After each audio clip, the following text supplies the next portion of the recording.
এক উত্তপ্ত পৰিস্থিতি শিলসাগৰ পাৰত এয়া চাওক এনেকৈ চুচৰাই এই প্ৰতিবাদকাৰীসকলক ইয়াৰ পৰা লৈ যোৱা হৈছে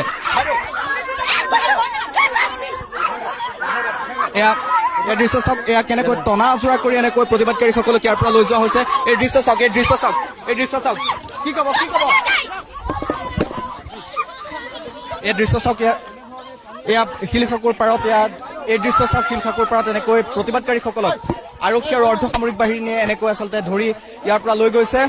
এয়া পোনপটীয়াকৈ আমি আপোনালোকক দেখুৱাই আছো এয়া চাওক এই দৃশ্য আমি আপোনালোকক দেখুৱাই আছো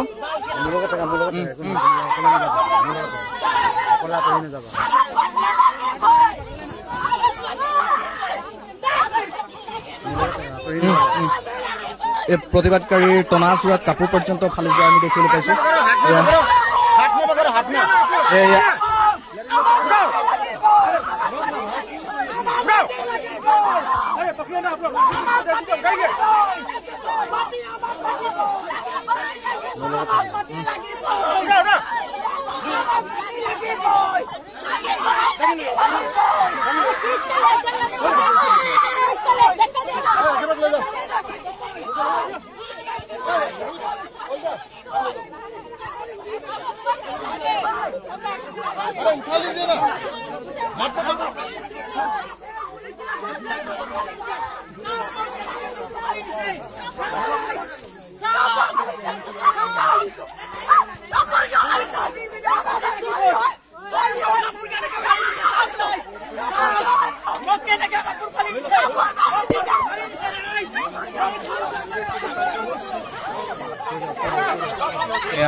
আৰক্ষী অৰ্ধসামৰিক বাহিনীৰ সৈতে আৰক্ষী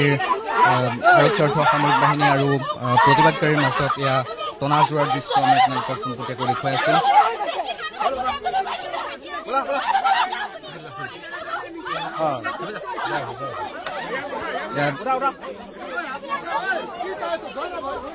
পোনপটীয়া দৃশ্য আপোনালোকক দেখুৱাই আছো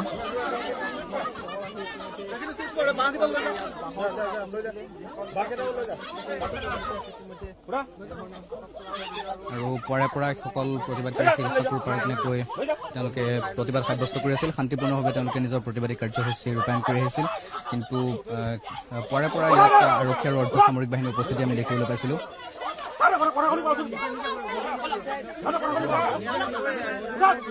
এনেকৈ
আপোনালোকক পোনপটীয়া দৃশ্য দেখুৱাই আছো শিলসাগৰ পাৰত এনেকৈ প্ৰতিবাদকাৰীসকলক এনেকৈ আৰক্ষী আৰু অৰ্ধসামৰিক বাহিনীয়ে ইয়াৰ পৰা আটক কৰি লৈ যোৱা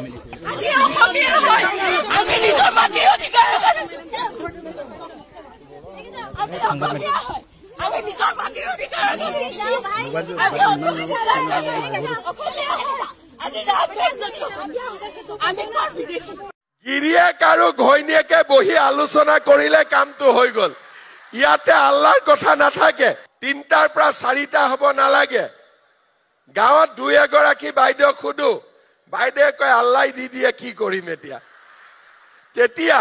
মই তেওঁলোকক বুজাও যে বাচ্চা জন্ম দিয়াত আল্লাহৰ কোনো ইয়াত ভূমিকা নাথাকে ইয়াত ভগৱানৰ কোনো ভূমিকা নাথাকে গিৰিয়েক আৰু ঘৈণীয়েকে বহি আলোচনা কৰিলে কামটো হৈ গল ইয়াতে আল্লাহৰ কথা নাথাকে তো কিছুমানে মূৰত বুজাই দিছে যে বাচ্চা আল্লাহ দিয়ে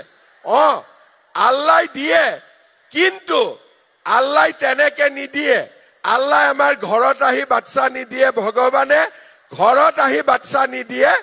আমি বিচাৰো কাৰণেহে আমাৰ ঘৰত বাচ্চা আহে এতিয়া আমি লাখপতি বাইদেউ হ'ব বিচাৰিলে 3টা ঘৰত বাচ্চা থাকিলে আমাৰ হৈ যাব 4 নম্বৰ আৰু হ'ব নালাগে মই ঠিক কৈছো না নাই কোৱা কক হাঁহি কৈছো কিন্তু মই ডাঙৰ কথা কৈছো ঘৰত